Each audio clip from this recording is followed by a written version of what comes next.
សួស្តីជំរាបសួរពុកម៉ែបងប្អូនជាទីស្រឡាញ់ថ្ងៃនេះយើងមកទស្សនាអំពីវីដេអូជ្រូកកូនទាំងអស់គ្នាជ្រូកនៅនេះគឺបានសម្រាប់កូនឬក៏កើតកូនហើយរយៈពេលរបស់វាគឺបានមួយអាទិត្យហើយដោយសារខ្ញុំរវល់ឲ្យបានថតតាំងពីកើតដំបូង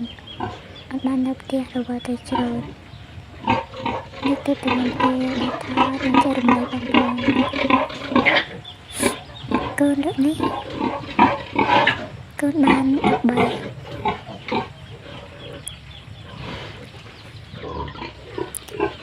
កូនរកនេះគឺកាច់បានទៅមេច្រើនបានកាត់មុនគ្មានកាត់រੂមេអ្នកមួយទេកាត់ទៅរੂបាទាំងអស់តែលើកនេះឈ្មោះក៏ច្រើនសម្រាប់តែខ្ញុំថតវាបន្តិចសោះក៏វាខ្លាចយើងចាប់វាដោយសារយើងចាប់ចាក់ជាតិដែរចាក់វ៉ាក់សាំងឲ្យទៅវាខ្លាច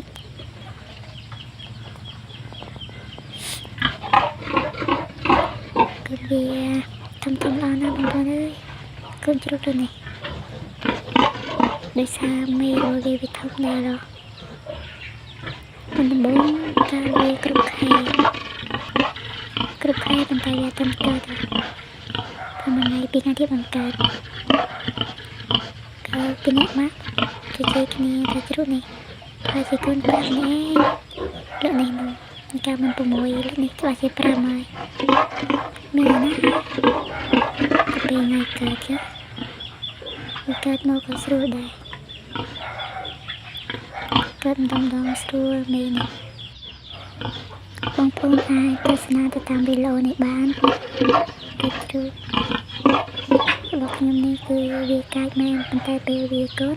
វាសើកាចប៉ុណ្ណាទេតែពេលកូនទៅយើងចាប់ចាក់ជាតិដែរឬក៏ចាក់វ៉ាក់សាំងឲ្យឡូវស្រួលដូចកាលមុនតែយើងចាប់ខ្លួនវាគឺវាឆោឡូពេញត្រង់ប៉ុន្តែលោចេញពីត្រង់ក៏មានដែរកាចមែននេះតែលើនេះស្រួល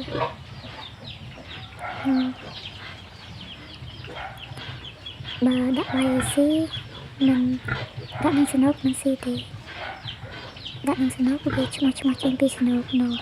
រៀបពីសាមឬដល់វាស៊ីបងប្អូនមើលរៀបនឹងពីសាម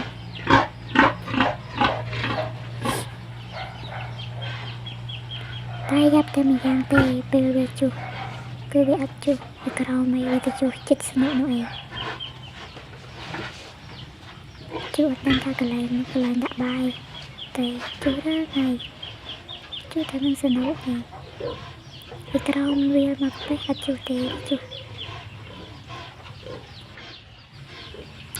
ហើយដល់ពេលដេកក៏ដេកនឹងត្រង់នឹងដែរប៉ុន្តែយប់ឡើងវាដេកលើអាចបែកអាចពេកត្រង់កូនគ្រាន់តែមេដេកបន្តិចសោះក៏រំមុំស្រីចាច់កំពូលម៉ែម៉ែពេលណាក៏វាចេញក្រៅដោយសារទ្វារយើងអត់ជិតទៅយើងដាក់ឈើដាក់ក្តារឲ្យប៉ុន្តែមេវាឈ្មោះបោងប៉ុន្តែកូននោះក៏វាចេញក្រៅព្រាតស្រួលដែរពេលវាចេញក៏ចេញពីវាចង់ចូលក៏ចូលលេងផុកពីក្រៅព្រាតតែនេះពេលដាក់បាយឲ្យមេគឺវាមកស៊ីបាយជាមួយមេដែរ